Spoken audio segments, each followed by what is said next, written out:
Hello students, welcome to law excellence. ఈరోజు మనం November 22 నాటి ఇంపార్టెంట్ కరెంట్ అఫైర్స్ మీద డైలీ క్విజ్ క్వశ్చన్స్ అనేది చూద్దామండి. మన ఫస్ట్ క్వశ్చన్ వచ్చి కాగ్కి సంబంధించి. రీసెంట్గా నూతన కాగ్గా సంజయ్ మూర్తి గారు ప్రమాణ స్వీకారం చేయడం జరిగిందండి. సో ఆ కంటెక్స్లో మనం ఈ క్వశ్చన్ని ప్రిపేర్ చేయడం జరిగింది. కాగ్ని ఎవరు నియమిస్తారు? ఫస్ట్ స్టేట్మెంట్ ఇక్కడ చూడండి. కాగ్ని భారత రాష్ట్రపతి నియమిస్తారు. సో ఇది కరెక్టా రాంగా అండి? కాగ్ని ప్రెసిడెంట్ ఆఫ్ ఇండియా నియమిస్తారు, కరెక్ట్. అతను లేదా ఆమె 5 సంవత్సరాలు లేదా 65 సంవత్సరాల వయసు వరకు పదవిలో ఉంటారు. కాగ్ యొక్క టెన్యూర్ గురించి మనం ఆల్రెడీ డిస్కస్ చేసాం. సో కాగ్ యొక్క టెన్యూర్ ఎంతండి? 6 ఇయర్స్ లేదా 65 ఇయర్స్. సో ఇక్కడ 5 ఇయర్స్ అని మెన్షన్ చేసి ఉంది కాబట్టి స్టేట్మెంట్ 2 అనేది రాంగ్ స్టేట్మెంట్. ఇక్కడ మనకి ఎలిమినేషన్ టెక్నిక్కి ఉపయోగం లేదు కాబట్టి ప్రతి స్టేట్మెంట్ చూసుకుంటూ రావాలి. థర్డ్ స్టేట్మెంట్ చూడండి. కాగ్గా నియమింపబడిన వ్యక్తి ప్రమాణ స్వీకారం 3వ షెడ్యూల్లో సూచించిన విధంగా సుప్రీంకోర్టు ప్రధాన న్యాయమూర్తి ఆధ్వర్యంలో జరుగుతుంది. ఇక్కడ సగం వరకు స్టేట్మెంట్ కరెక్టే. కాగ్గా నియమింపబడిన వ్యక్తి యొక్క ప్రమాణ స్వీకారం గురించి 3వ షెడ్యూల్లో మెన్షన్ చేసి ఉన్నారు. కానీ ఎవరి ఆధ్వర్యంలో జరుగుతుందండి? ప్రెసిడెంట్ ఆఫ్ ఇండియా, భారత రాష్ట్రపతి కాగ్ చేత ప్రమాణ స్వీకారం చేయిస్తారు. కాబట్టి స్టేట్మెంట్ 3 అనేది కూడా రాంగ్. సో మనకి ఇక్కడ ఒక స్టేట్మెంట్ మాత్రమే కరెక్ట్. సో ఆన్సర్ ఏమవుతుందండి? Option A is correct answer. మన నెక్స్ట్ క్వశ్చన్ చూడండి. COP29కి సంబంధించి. సో ఇటీవల జరుగుతున్న కాన్ఫరెన్స్ ఆఫ్ పార్టీస్, UNFCCC యొక్క కాన్ఫరెన్స్ ఆఫ్ పార్టీస్ 29వ సమావేశానికి సంబంధించి ఈ క్వశ్చన్ని ఫ్రేమ్ చేయడం జరిగిందండి. సో ఫస్ట్ స్టేట్మెంట్ చూడండి. COP29 శిఖరాగ్ర సమావేశం అజర్బైజాన్ రాజధాని బాకులో నిర్వహించబడుతుంది. సో స్టేట్మెంట్ 1 కరెక్టా రాంగా? Statement 1 is correct statement. COP29 అనేది అజర్బైజాన్ రాజధాని బాకులో నిర్వహించబడుతుంది. అలానే 2024 United nations climate change conference యొక్క థీమ్ ఏంటి?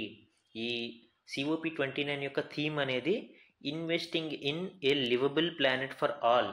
సో ఏదైతే నివాస యోగ్యానికి అనుకూలంగా ఉందో భూగోళం, దీని మీద మనము దీనిని కాపాడుకోవడానికి ఇన్వెస్టింగ్ చేయాలి అనేది దీని యొక్క ప్రధాన థీమ్ అండి. సో ఈ స్టేట్మెంట్ కూడా కరెక్ట్. సో పైన ఇచ్చిన స్టేట్మెంట్లలో ఏది సరికానివి ఇక్కడ అబ్జర్వ్ చేయాలి. ఇక్కడ ఈ రెండు మనకి ఈజీగానే ఉన్నాయి. వెంటనే మనం ఏం చేస్తాము? Option C 1 and 2 are correct అని పెట్టేస్తాం. కానీ ఇక్కడ ఇన్కరెక్ట్ స్టేట్మెంట్స్ గురించి అడగడం జరిగింది. అప్పుడు ఏమవుతుందంటే రెండు కరెక్ట్ స్టేట్మెంట్సే కాబట్టి option D is the correct answer. మన నెక్స్ట్ క్వశ్చన్ చూడండి. ICC మరియు ICJ మధ్య వ్యత్యాసానికి సంబంధించి కింది ప్రకటనలను పరిశీలించండి. ICCకి సంబంధించి ఇజ్రాయెల్ ప్రైమ్ మినిస్టర్ మీద అరెస్ట్ వారెంట్ జారీ చేయడం జరిగింది. సో అందుకు ICC అనేది న్యూస్లో ఉంది. అండ్ ICC అండ్ ICJ మధ్య డిఫరెన్సెస్ అనేవి ఎగ్జామ్ పాయింట్ ఆఫ్ వ్యూలో మనకి ఇంపార్టెంట్. ఇక్కడ ఫస్ట్ స్టేట్మెంట్ చూడండి. ICC అనేది ఐక్యరాజ్య సమితి యొక్క ప్రాథమిక న్యాయశాఖ మరియు దాని సభ్య దేశాల మధ్య చట్టపరమైన వివాదాలను పరిష్కరిస్తుంది. ICC అనేది ఐక్యరాజ్య సమితి యొక్క న్యాయశాఖ అండి? కాదు. It's not an UN body. ఇది UN బాడీ కాదు. It's an independent body. ICC అనేది ఇండిపెండెంట్ బాడీ. UN బాడీ ఏమవుతుంది? ICJ అనేది ఐక్యరాజ్య సమితి యొక్క సంస్థ. Okay, first statement wrong. అలానే సెకండ్ స్టేట్మెంట్ చూడండి. ICJ అనేది మారణ హోమం, యుద్ధ నేరాలు, మానవత్వానికి వ్యతిరేకంగా నేరాలకు పాల్పడిన వ్యక్తులను విచారించడానికి మరియు శిక్షించడానికి రోమ్ శాసనం ద్వారా స్థాపించబడిన న్యాయ సంస్థ. సో రోమ్ శాసనం ద్వారా స్థాపించబడింది ICC, UN బాడీ వచ్చి ICJ. రెండు స్టేట్మెంట్లు స్వాప్ చేయడం జరిగిందండి, ఇంటర్చేంజ్ చేయడం జరిగింది. సో ఈ రెండు కూడా wrong స్టేట్మెంట్సే.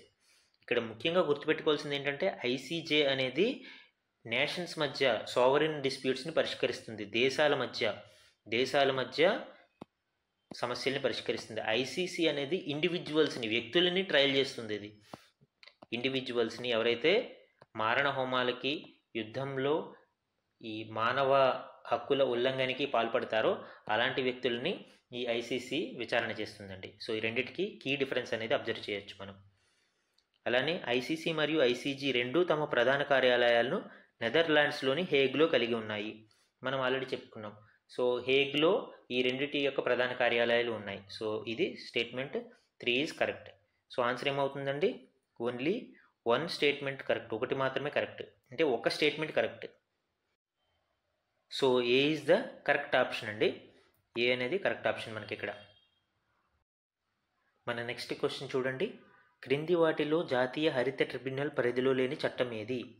So national green tribunal లేదా జాతీయ హరిత ట్రిబ్యునల్ అనేది ఒక పర్యావరణ సమస్యలని మరియు వాటికి సంబంధించిన కేసులని పరిష్కరించడం కోసం ఏర్పాటు చేయబడిన ఒక సంస్థ అండి. It's a statutory body. 2010లో దీనిని నేషనల్ గ్రీన్ ట్రిబ్యునల్ యాక్ట్ ద్వారా స్థాపించడం జరిగింది. ఓకే, బట్ దీని జ్యూరిస్డిక్షన్లో, దీని పరివ్యూలో కొన్ని చట్టాలు ఉంటాయి.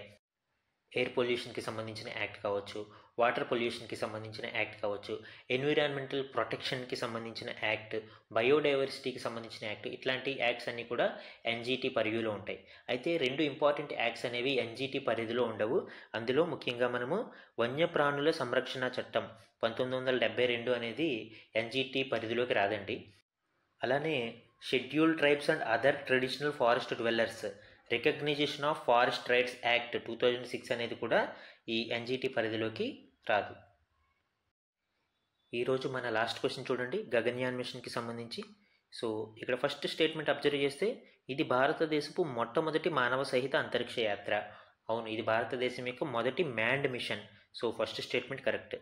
ఇక్కడ స్టేట్మెంట్ ఎలిమినేషన్స్ మనం ఏమన్నా యూజ్ చేయగలమా? లేదు, అన్నిట్లోనూ ఫస్ట్ స్టేట్మెంట్ కరెక్ట్గానే ఇచ్చాడు. సెకండ్ వన్ వచ్చి ఈ మిషన్ ఇస్రో యొక్క పిఎస్ఎల్వి ఎక్సెల్ వేరియంట్ ద్వారా గగనతలంలో ప్రవేశపెట్టబడుతుంది. సో ఇక్కడ మనము అబ్జర్వ్ చేస్తే జిఎస్ఎల్వి మార్క్ 3 వెహికల్ని మనము దీనికి ఉపయోగిస్తాం.